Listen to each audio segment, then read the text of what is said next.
On April 5th, 2017 at 3:35 p.m., Dixie Elderjohnson writes, "I've had numerous after-death contacts. This one is the most vivid. My sister Kathi was born one day before my 5th birthday. When Mom called over to Aunt Bernice's to tell us we had a baby sister, I said, 'Bring her home so we can have birthday cake.' Kathi and I were very close, growing despite the 5-year age difference. Of course we argued about stupid stuff, but 90% of the time we were each other's best allies.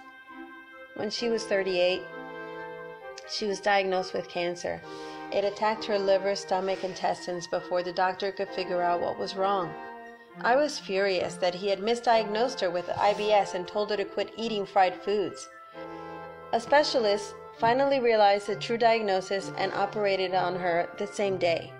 But it was too late. Although she had been on a macrobiotic diet for a year, eschewing her beloved margaritas for a super alfafa smoothie, the cancer had gone into her brain. Kathi knew I was a devout Jesus-freak Christian. She also knew I had had 2 near-death experiences. She asked me all sorts of questions about the other side. I assured her she would go there even though she was an agnostic. We lived only 2 hours away from each other, so spent most weekends together. My husband and I visited every other weekend while she was ill. Our brother flew out from Florida as often as he could. Mom and Dad moved in with Kathi, her husband, daughter, and son. Mom was a nurse, so she went with Kathi to get special treatments all over America. I made a cassette tape with all our favorite songs on it. I gave a copy to Kathi and Brother Bob. The first song was Kathy's favorite Beach Boy tune, Good Vibrations. The second was Bob's favorite, California Girls. And the third was my favorite, God Only Knows How Much I Love You. I filled the tape with other great songs from our teenage years, including Kathy's beloved Rolling Stones. The last song was a joke.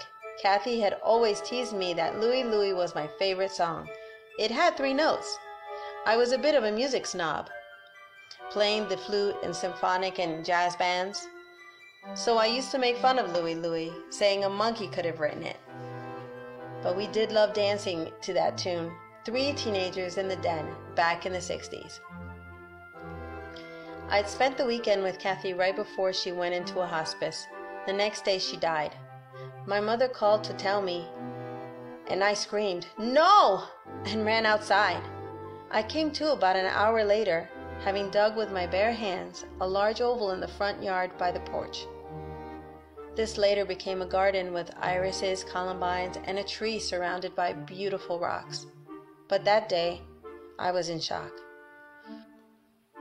Without realizing it, I walked downtown nearly a mile away and entered into my favorite thrift shop. The owner always tuned in to oldie stations. As I walked in, Good Vibrations was playing. The next song was California Girls. And then came God Only Knows How Much I Love You. I stood there amazed. I prayed, "Kathi, if that is you, make that DJ play Louie, Louie next." The DJ started babbling. You guys know I never play songs by the same band twice in a row. Don't know why I did that, so let's mix it up here. Here's Louie, Louie. I gasped loudly. Customers and the shop owner came up to me asking what was wrong. I told them all about my sister dying that day, the cassette tape, and the DJ playing those particular songs. Every person in the store had a similar story. A husband's photo falling off the wall on their anniversary after he'd been dead for 3 years. Seeing a license plate that said, "Hi Mom, 68," reminding a mother whose daughter was born in 1968, was saying hi from heaven, and many other wonderful stories. I knew my sister, who'd been an agnostic since age 20, was in heaven.